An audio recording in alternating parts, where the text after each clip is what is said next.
So like I said, my name is Shannon Fink. I'm the manager of operations for the Center for Creativity.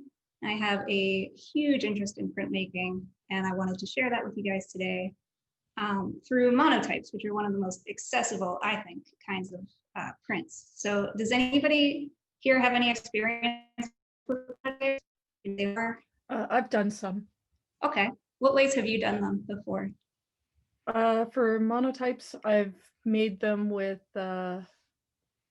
I used a brayer and some inks and so forth. Okay. So like on a plate of some kind? Yeah, I had a porcelain tile because I'm a porcelain painter, and that was just easier for me. And cool. But yeah, I did a few that way. Awesome. So the cool thing about monotypes is that you can use pretty much any surface that the ink or whatever medium you're using will release from. So I'm gonna just use my little PowerPoint I made here. It's very short, don't worry. We're not getting into a art history lesson here. So it's just real quick, what's a monotype? So it's just a single print taken from a design. So that just means every print that you make in the style will be unique. Some of them might be really similar, but they won't be exactly the same in the way that some other types of printmaking, like etching or woodblock prints. Those things are permanently in the substrate, and then they transfer to a paper. So you can make multiples that look exactly the same. But with monotypes, you can't. It's a little more spontaneous than that. The difference between a monoprint and a monotype, well, sometimes I use them interchangeably. Lots of people do. It's a mistake. An individual print is a monotype. A series of prints is monoprints. So just in case you were wondering, if I throw multiple words around, I probably just mean the one.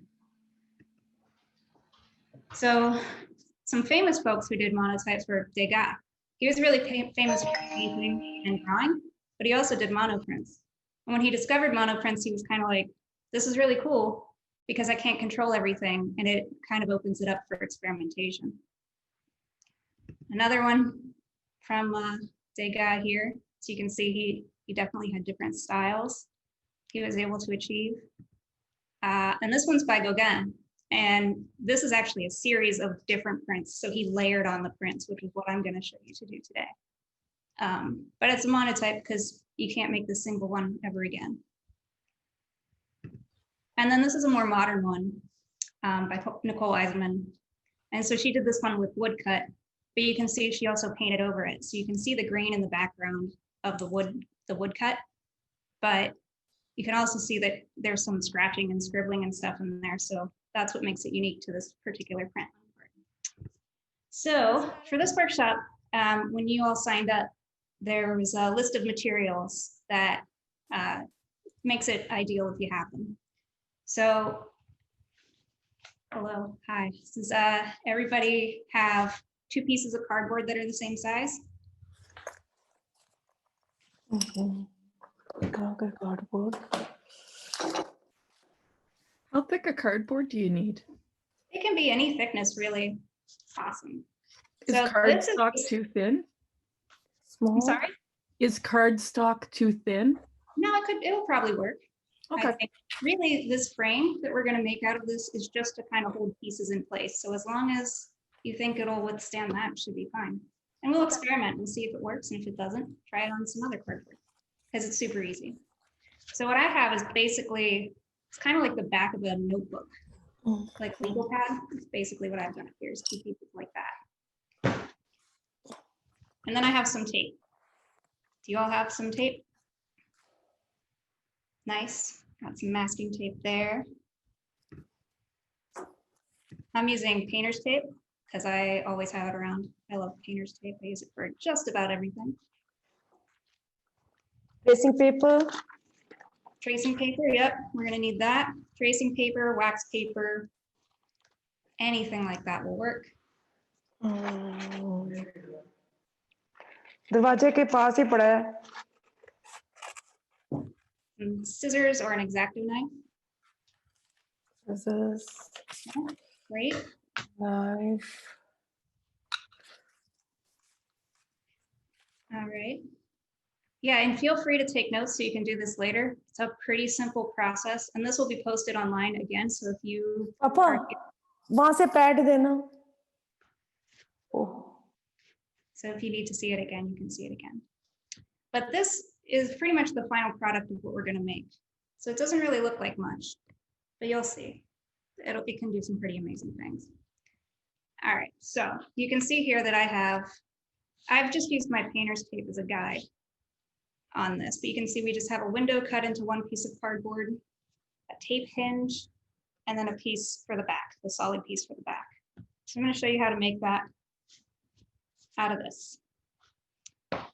So the first thing that I do to make it really simple is I like to line up my cardboard so that they're exactly in line with each other. And then I just lay it down. I take my tape and put it over the top piece, halfway off of the edge of the cardboard. I don't know if you all can see that, but I'll hold it up for you in a second.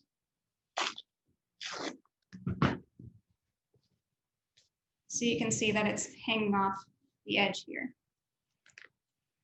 So this is what's going to act as a hinge. You're going to take your other piece of cardboard and line it up. And then you just fold that tape over, just like that. So that now you have a nice little book. I like to leave my tape long just so I know I got it on both sides there. I'm going to take my scissors and I trim it off. Now you've got the mechanics of the whole thing. So it should flip just like a legal pad.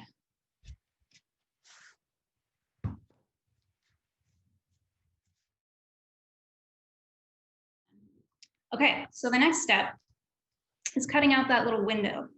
So this window here, this thing. So what I did, because I'm sometimes kind of lazy and I don't like to measure all the time, I just used my tape, which is about 2 inches wide. And I just laid it on the sides. So you can see that's how I got that pretty painter's tape blue frame. And then I just cut out the middle. But I also have a ruler here. For those of you who might have thinner tape, you might want to measure it out. So depending on the size of your cardboard, since mine is pretty big, I can go in about 2 inches. But for yours, you may only be able to go in about 1 inch or 1/2 inch. Well, that's okay. You just need to make the window the size you want it. So I'm going to go ahead. I'm going to use my tape again, unless you all want me to measure. Does anybody want me to measure? Nope. All right, doing it the lazy way. So I'm going to take my tape. I'm going to line it up on the edge here. And this time, instead of letting it hang over, I'm going to just make it line up exactly with the edge of my cardboard. For the ends that are, a little too long, I'm just going to tuck them over. Just making sure they're on the one sheet of cardboard. You don't want to tape them together, so it'll still hinge. So I'm just going to fold that over. Now I got one side done. That extra little bit of tape on the hinge too will help reinforce it. So that's nice. I'm going to do the same thing on the top, on the other side and the bottom.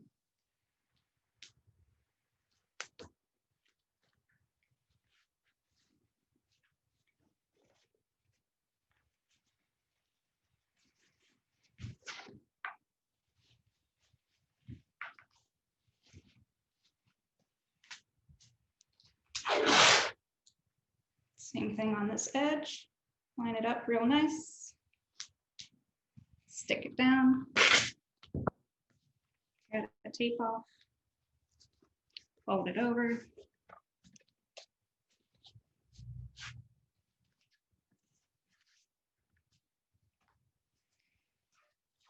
And again on the bottom.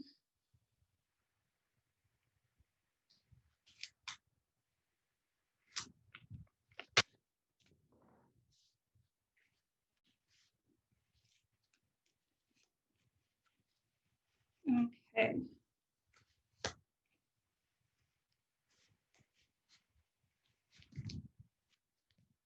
that's what I've got.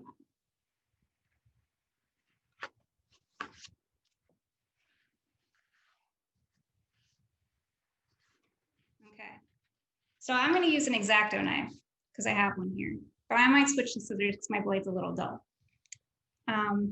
So now what I want to do is take my blade, and if you guys want to look at the camera that has my hands in it rather than my face so you can see, but you take your blade and you just want to place it right up against the side of your tape and very gently score it if you're using an X-Acto knife. If you're using scissors, you want to poke a hole through it and start cutting, following that line. Doesn't have to be perfectly square.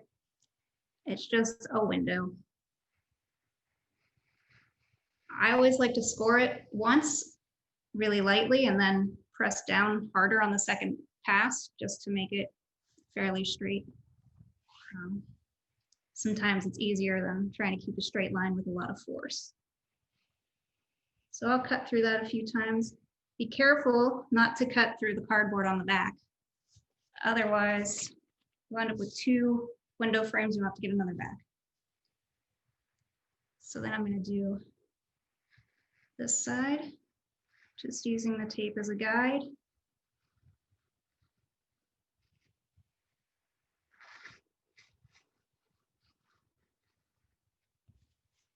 Same thing up here. Oops, I cut my tape a little bit. That's okay.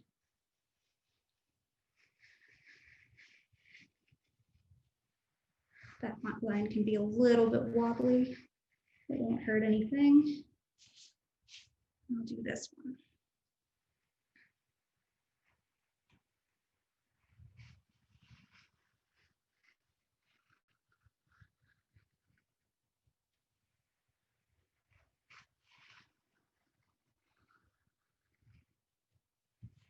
Let's see if we made it through. Nope, I'll have to score it again. Told you the blade's a little dull, so it might take a couple tries.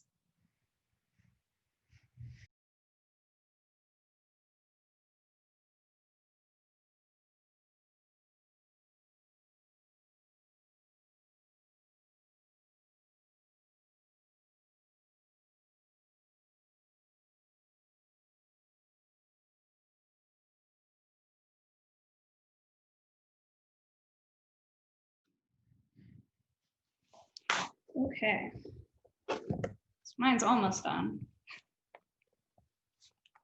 If I can get it out, there we go. So now, I have another one. How's everyone's? Did you get them cut out? I promise we're getting to the really fun part. We're getting there, so close. So now, are we all ready? Okay. All right. So now's where our tracing paper or parchment paper or wax paper, whatever you're using, comes into play. That and your whatever medium you're using. So crayon, oil pastel, regular pastel, whatever. That's going to come into play now too. You want to take your frame and just set it aside for right now. Grab some of your tracing paper or tissue paper or any paper. I'm going to use chalk pastel first, but I'm going to just color the back. Really simple. So just right in the middle here, I'm going to hold it or rip it, whatever. Get rid of that one. That's fine. So I'm going to try that again. I just want to color it and not rip it this time and transfer some of my chalk pastel onto there. You can put this on fairly thick or not that thick. You can rip it again, that's cool too. That'll still work. Sorry, how big a piece of paper are we looking at here, or does it really matter? It doesn't really matter. Mine is the same size as my cardboard, Okay. but it can just, anything that'll fit into this window with All right. a little bit of overhang so that you can tape it on. Okay, thanks. Sure. Thanks for asking.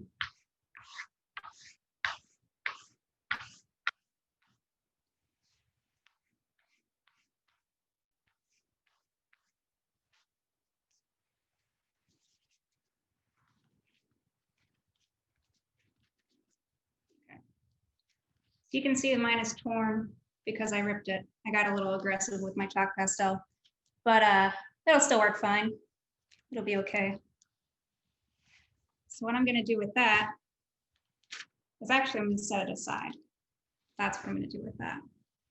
Then I'm gonna take my paper that I'm printing onto, which is right here. And this can be any size you like. I'm just gonna pretty much center it here.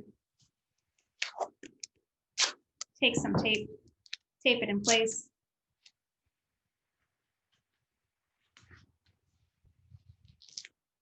Just like that. And I'm gonna close my little window. And I can see now that some of my tape is sticking through my window here, so I'm just gonna move that back. So the window is the area you're gonna print on. So now you can see my paper is within the frame. And yeah, I was using chalk pastel, but I also have charcoal here. I also have some lithography crayons. You can use anything that will stay on your tracing paper and that will transfer when you press onto it. And that's another way you guys can experiment with this later on. Okay. So the next step is you're gonna take the paper that you colored on and you're gonna try to line up my camera here so you can see a little bit better. Oh, it's backwards, it's throwing me off. Okay.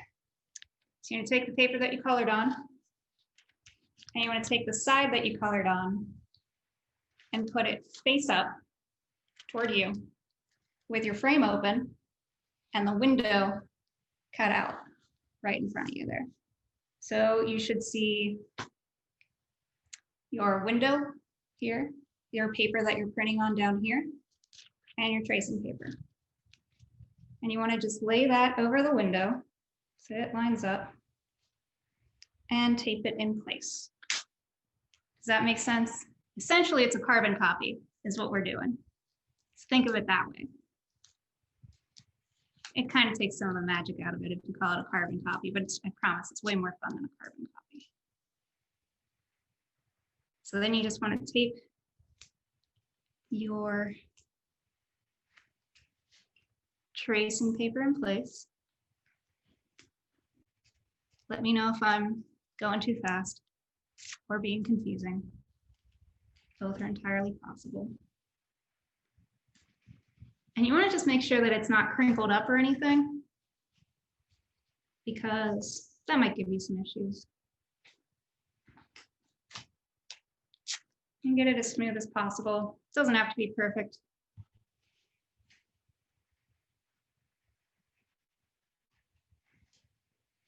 Okay, so mine's taped in.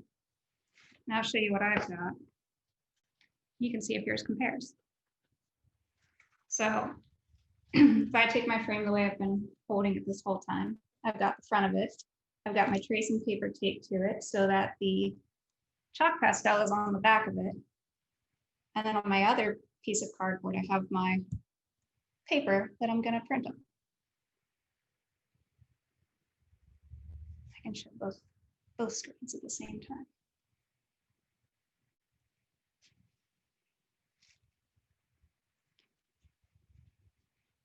And then once you get that done, you just very gently want to close it, because any pressure on this tracing paper is going to transfer the image, whatever pressure you put on it, to that paper. So I think I'm going to start, I don't know, with a spoon, because I have one laying around. But you can use anything you like. You could just write on here with pencil, and whatever you write on there is going to show up. You can press on it with your fingers. You can use a spoon. You could use the back of a paintbrush. You can use anything you like just to apply pressure to this tracing paper. So I will give it a second before I try mine for everybody to catch up. I see some kitchen utensils coming out. That's exciting. Anything you've got will work. Okay, So I haven't tried this with a spoon yet, I'll be honest, but I want to see how it goes. So I'm going to take it and I'm just going to press it on my tracing paper here, and I'm going to put some pressure on it and just see what we get. The fun part about this is you can kind of plan ahead and decide what you want to draw in advance, or you cannot and just apply pressure in different ways. So I'm going to do the spoon along the edge here just for fun. Think of it like burnishing in etching, you know, getting those weird little smears on there. And maybe I want to try my chopstick that I've got here. And I just want to get some fine lines on there. I doubt this is going to be a beautiful work of art when I'm done with this, but it's just a way to show you how you can do different styles.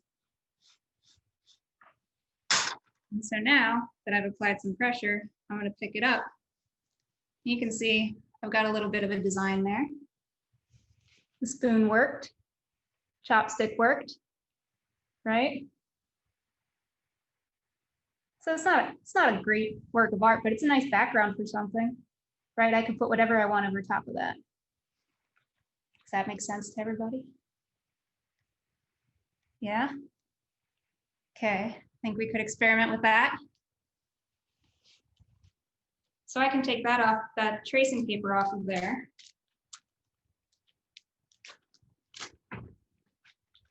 Just remove the tape, get rid of the tracing paper, and then try another medium on there. Maybe this time I'll use some gross old charcoal that I've got laying around. Yeah. So I've got this charcoal that I've had for probably like 100 years. I'm gonna use that. And see if maybe if I color darker on this one, you know, maybe something else will show up.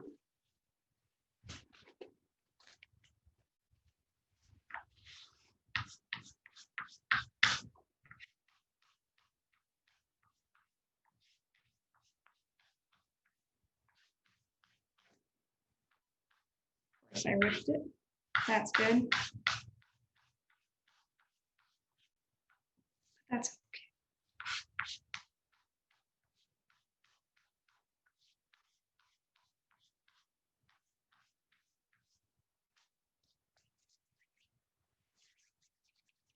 Yep, that one's charcoal all over my hands. Thanks for saying my scribbles were brilliant. I appreciate that. So this one's charcoal. I'm gonna put that on the back there. You can all play around with whatever you like. And you know, you don't even have to use tracing paper as your transfer material. You can use plastic. I have some pretty interesting retro classroom material here, like overhead transfer paper. You can use something like this, even plastic wrap, and put ink on it, and then transfer it that way. So that's how I got this, by putting that plastic on the back of the same frame, putting ink on it, smearing it around, and that's how this came out.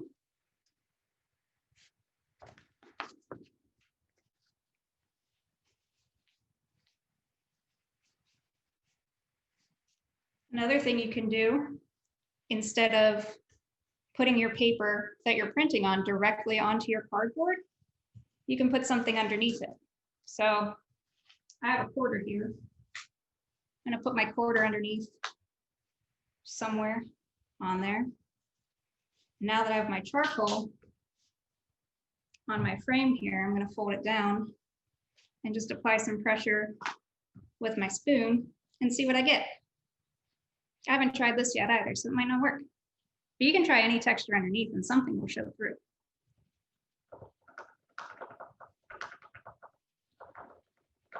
I'm fairly confident that that did something. Yep. I have a perfect little circle right there at the top. See that? Sometimes when I don't know what to draw, like right now, I'll do stuff like that and then see, yeah, doilies might work too. That would be cool. I'm just saying random things because of the chat. It's just so you all know. But sometimes I'll do something like that and see like, oh, what does this look like to me? So now like that kind of looks like, I don't know, like the moon setting over a river, if I use my imagination. So maybe I'm gonna run with that idea.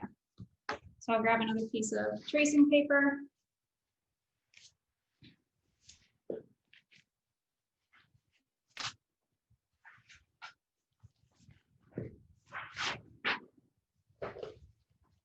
And I'm gonna color that pretty dark this time.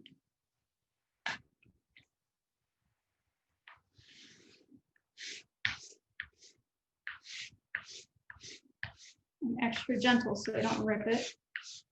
That seems to be my MO today.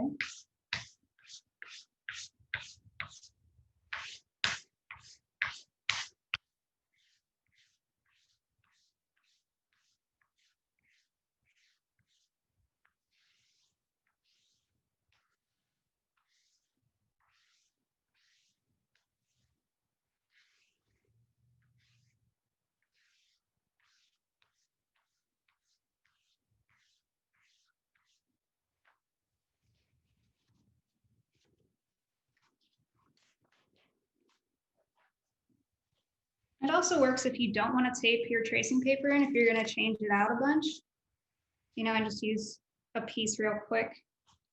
You can just lay it in very gently. And that way it's easier to change if you're going to change it a bunch of times like I just did. So now I'm going to add some more to this drawing. So the fun part about this is that you can add layer upon layer and kind of have no idea what it's going to look like underneath unless you can see through whatever you're using to transfer. But that's part of the fun, I think. It's not quite knowing how it's going to turn out. And just getting to experiment. That way you don't, you know, have anything blocking your creativity. It's all about the process rather than, you know, the perfectionism of that final product.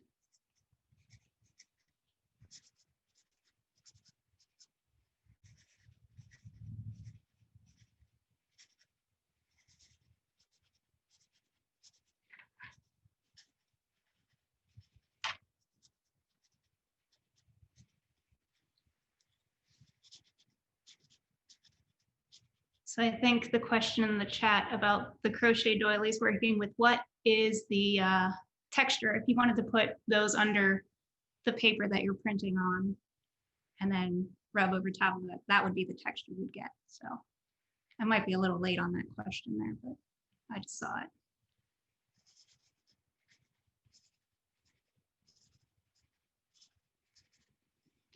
All right.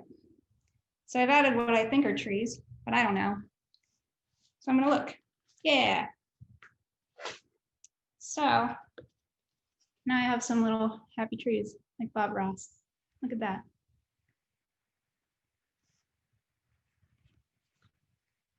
The other thing you can do, you can use different colors. You can use different materials.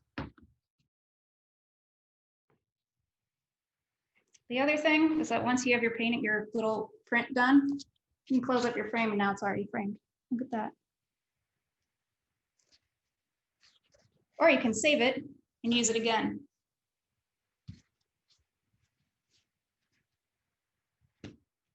So the ink that I used in the print I showed you all before is block printing ink. So it just comes in a little tube. This was Speedball block printing ink. It's pretty inexpensive. Got it on Amazon.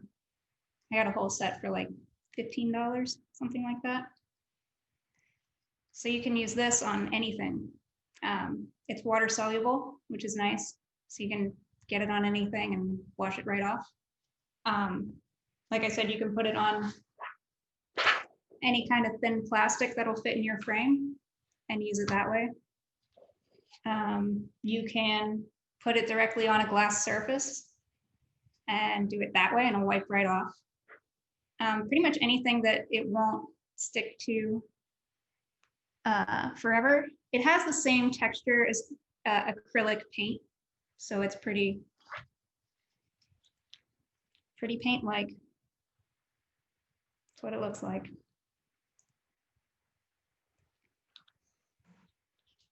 What's nice about using the ink too is that you can build texture into the paint by using, like, putting it on thick and running a paintbrush through it, and then transferring that, and you'll get the brush strokes in your print. Like, if I hold this up here, you can kind of see that there are little brush strokes in there from how I applied the ink. And that was just from, again, using a sheet of acetate or any kind of thin plastic, popping it right in the frame there.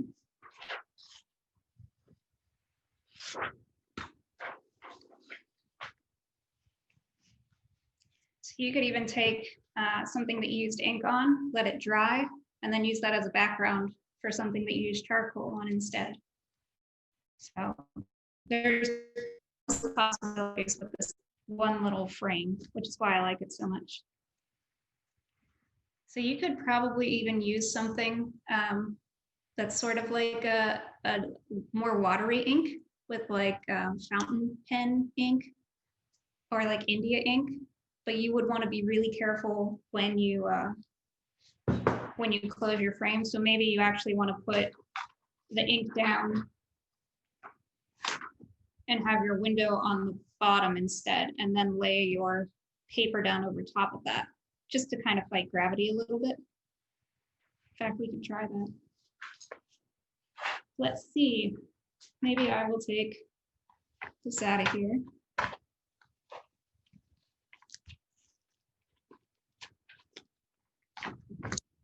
Just if you use tape to put your finished piece in the frame, just be careful when you take it out. Sometimes it'll rip a little bit. And today I keep ripping things, so mine ripped. It's just the kind of day I'm having, but I'm just gonna stick that on my wall anyway. So yeah, I'm gonna try it with ink on this weird plastic. So I'm gonna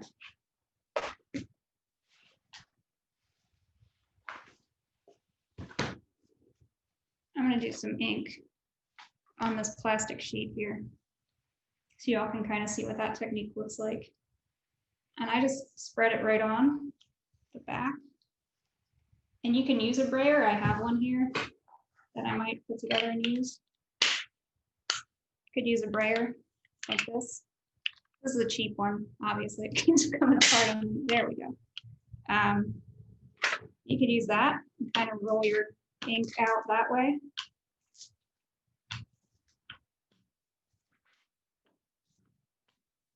That's a more classic printmaking technique. And I got some outside of my frame, so I'm going to just wipe that off a little bit. But this is on the back side so that it's going to touch the paper, obviously. So then what I can do with that is now I can close it up. And you can see the ink is there, and some of it's already transferred to the paper, right? But until I put pressure on, it's not going to transfer that as much. So you'll see when I open this back up. But I also have like a little plastic squeegee kind of thing here, just a little spreader, and that works really well with the ink. So I could just take that and kind of a lot like screen printing, drag it down the side here, and then down this side, applying a little bit of pressure, and then that transfers that ink over. So then I just want to open it back up.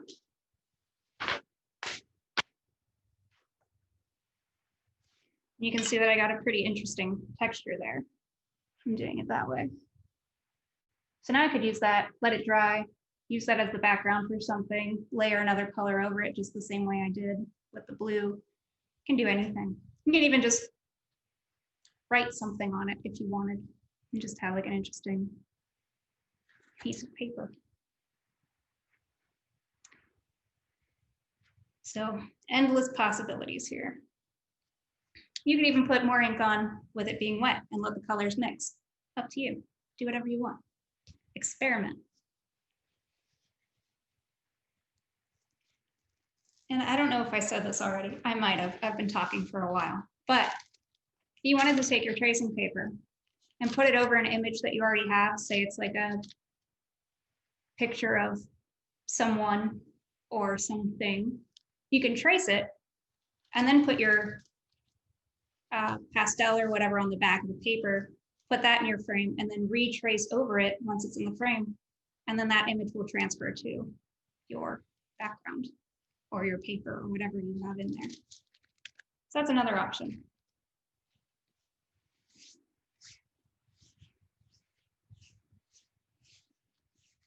Another thing you can do is put things on top of your paper and then fold your frame down over it. And then wherever you have something on top of it, it'll block the medium from transferring over. So that could be tape, it could be another sheet of paper, but it's another way to get some cool designs.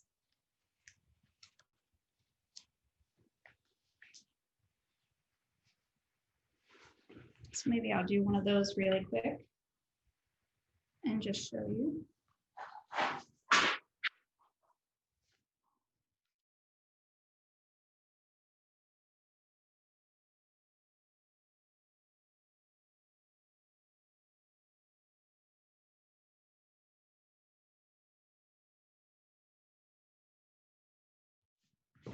By definition, would you call a rubbing the same thing as a monotype or a monoprint? I think you could, right? Like it is a print. It's like a relief print. Mm-hmm. So yeah, I think you could. I think it's open to interpretation. Okay. I'm not gonna say I'm an expert on art terminology, but I think that, you know, it's definitely part of the process of a monotype. The thing is, you can combine this monotype versus style making. So like etching and block printing can go together to make a monotype. Even if you just paint over top of it, then that's considered a monotype. So yeah, I would say definitely.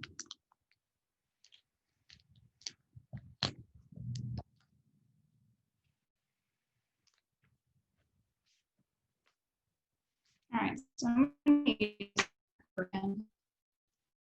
maybe a couple pennies. Let's see what happens here. And maybe a piece of paper. Ooh, or another piece of cardboard. That little window I cut out. Put that on there. Just all haphazardly. Fold down my frame. And now I'm going to have to press pretty hard to get it where I want it to go. But this is definitely going to have some kind of an effect. It helps if what you put down isn't super thick. So that was maybe a mistake on my part just now, but that's okay. We'll see what we get.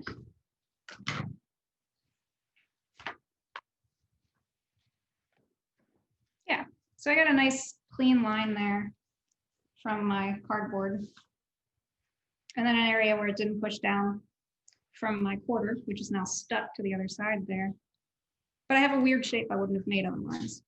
So it's all about experimentation and trying different things. I got a little bit of a penny print there. So yeah.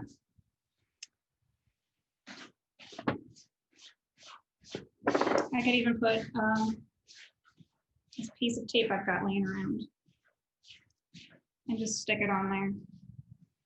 And that'll block out the red from going in that spot too. So that.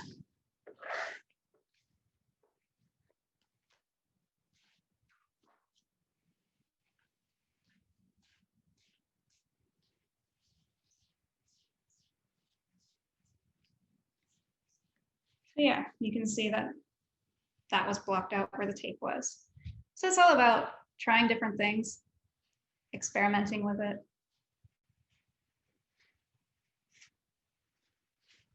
Whatever you have laying around.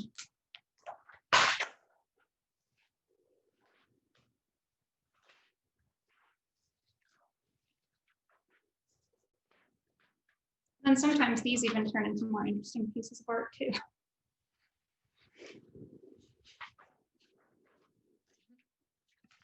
You can use, yeah, you can definitely use acrylic paints too.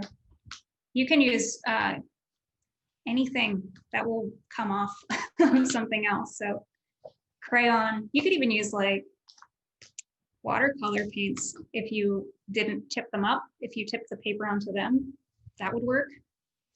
As long as they didn't absorb into your tracing paper, as long as they like stayed bubbled up. That would be pretty cool because it would get a neat watery effect. Well, thank you all so much for coming. This was really fun for me. Thanks for letting me share that with you.